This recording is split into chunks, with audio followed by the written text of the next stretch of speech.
Salut à tous, c'est Clovis. Dans cette vidéo, on va parler du chercheur à cercle rouge, parfois appelé Telrad. Après avoir parlé laser et comment convertir un chercheur en caméra de guidage, je n'avais pas encore abordé cette méthode de pointage. Le principe est simple. Le long de votre axe de visée, vous placez une vitre à 45 degrés sur laquelle vont être projetés 3 cercles concentriques. À travers cette vitre, vous allez donc voir le ciel à l'œil nu, sans grossissement.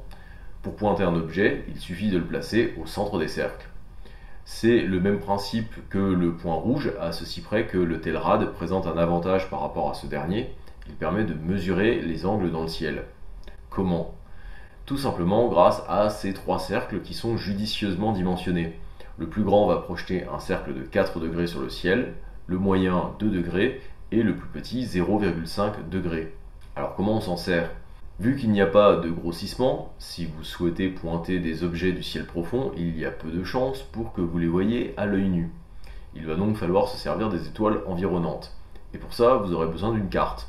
Soit sur papier, comme par exemple avec un atlas photographique, soit avec votre logiciel favori, Stellarium, qui propose un réticule ayant la forme du Telrad. À partir de là, il faut repérer votre objet et sa localisation par rapport à une étoile visible à l'œil nu et naviguer à partir de ça. C'est une approche qui vous permet de pratiquer l'astronomie sans aucun gadget électronique, dans le sens où vous pouvez avoir votre bouquin, votre frontale et votre Telrad installés sur un gros Dobson que vous pouvez pointer à la main. Sauf quand ce petit Telrad ne fonctionne pas.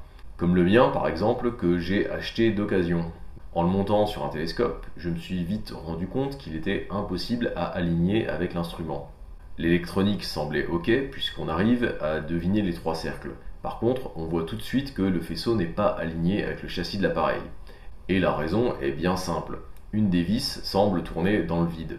Donc là, pas d'hésitation, j'ai retiré les piles et j'ai cherché à le démonter dans le but de savoir comment il fonctionne et dans l'espoir de le réparer.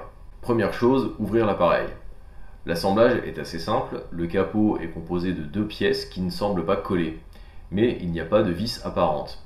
2 vis sont en fait cachées sous des petits bouchons qui n'ont pas résisté longtemps. En séparant les 2 capots, on va libérer la vitre et découvrir l'intérieur de l'objet.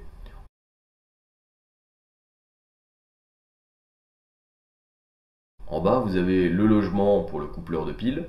Juste au-dessus, vous avez un potentiomètre avec un interrupteur en bout de course pour allumer l'appareil et régler l'intensité lumineuse. Et enfin, à gauche, le petit projecteur. Le diagnostic s'est fait rapidement, le projecteur est glissé dans un cylindre qui s'est complètement disloqué. Le plastique n'a pas l'air d'une grande qualité, par contre je n'ai pas d'indice sur ce qui a pu causer la casse. Sans doute une chute, mais vu la facilité avec laquelle le matériau se brise, je pense que les variations de température, d'humidité et plus globalement le temps sont des facteurs aggravants. L'assemblage a laissé apparaître 2 lamelles, sûrement des ressorts, qui devaient maintenir le projecteur dans le cylindre, mais je n'ai pas bien compris comment. Le cylindre était fissuré exactement à l'endroit de passage d'une des vis, ce qui explique pourquoi la vis n'avait aucun effet sur l'alignement et pourquoi elle m'est restée si facilement en main. J'ai d'abord songé à recoller les pièces, mais vu l'état du plastique, ça n'aurait été que repousser le problème à plus tard. La source lumineuse du projecteur est tout ce qu'il y a de plus commun. Il s'agit d'une LED rouge de 5 mm de diamètre. Autre signe de l'âge du Telrad, juste en manipulant les fils, une des pattes de la LED s'est arrachée, et les fils n'avaient pas l'air en bon état non plus. Le projecteur a l'air moulé dans une seule pièce, et comme il était en bon état, je n'ai pas poussé le démontage plus loin. Enfin, pour assurer une souplesse dans le mouvement de pivot, le projecteur était maintenu dans le cylindre par un joint torique. Vu que la solution de collage était sans espoir, j'ai cherché les dimensions du cylindre original et je l'ai redessiné sous SketchUp.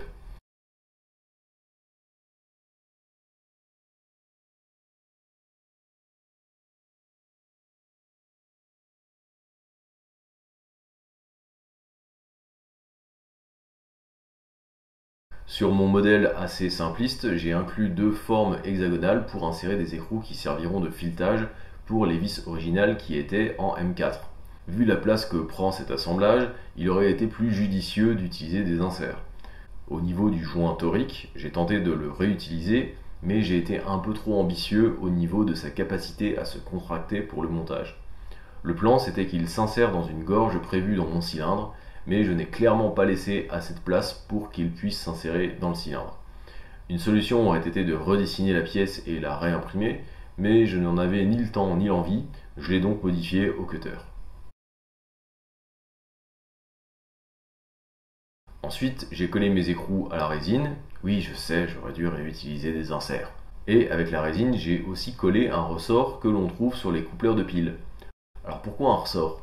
Vous avez votre cylindre qui contient le projecteur, vous avez une vis qui va permettre de pousser ce dernier sur l'axe X et une seconde qui va le pousser sur l'axe Y. Problème, la vis ne peut pousser que le projecteur dans un sens. Une fois que vous l'avez poussé au bout, il est gentiment maintenu en place par le joint torique. Donc le fait de retirer la vis ne le manœuvre pas dans le sens opposé. Pour ça, il faut le contraindre, d'où la présence du ressort, qui est situé entre les deux axes, c'est-à-dire 45 degrés. J'ai prévu le diamètre interne de mon cylindre pour correspondre au diamètre du projecteur à cet endroit, plus la hauteur du ressort au repos, sachant qu'il y aurait très peu de chances pour que l'on ait à agir à cet endroit. Le défaut d'alignement à corriger entre le Telrad et l'instrument est de quelques degrés. Ensuite, il a fallu modifier les capots originaux car ma construction faisait 10 mm de diamètre. Oui, je sais, des inserts. Le premier test d'assemblage étant concluant, j'ai pu refaire une petite beauté au circuit électronique.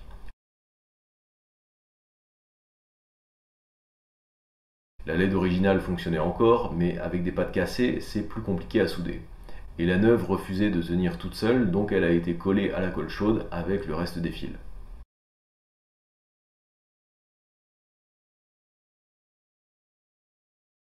Nettoyage de la vitre et réassemblage. Petit test du circuit. Bon, alors je pense qu'il n'y aurait pas grand intérêt à partager ma pièce imprimée 3D vu le nombre de choses à modifier. Donc cette vidéo aura surtout pour but de montrer qu'avec un peu de détermination, on peut sauver des petits gadgets bien pratiques pour faire de l'astronomie. En espérant que ces infos vous soient utiles pour votre Telrad ou juste votre culture générale, je vous souhaite de bons ciels, ciao!